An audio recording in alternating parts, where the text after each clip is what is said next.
Traders, how you doing? MDGL Biotech Company. You heard me. 30-minute chart. You can see the big drop down off of the earnings.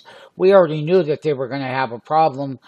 2023, they had rallied so hard that the clinical trials were not clear, as they were not. Now, let's take a look at the $200 put options at $9.50, 100% move. Oh boy, was that a great move, up $15. Oh yes, they were. Now, not only that, with Tommy Trader, we will take you to the levels that you need to go.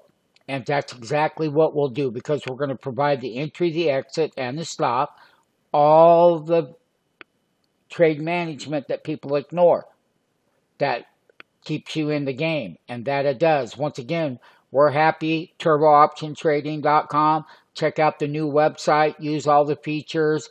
Do all the great things you need to do with Tommy Trader. This was a big move from $9.50 on the lows. Our entry was $10.60. We weren't perfect, but we were good enough. And the high was $19. And we're still holding this one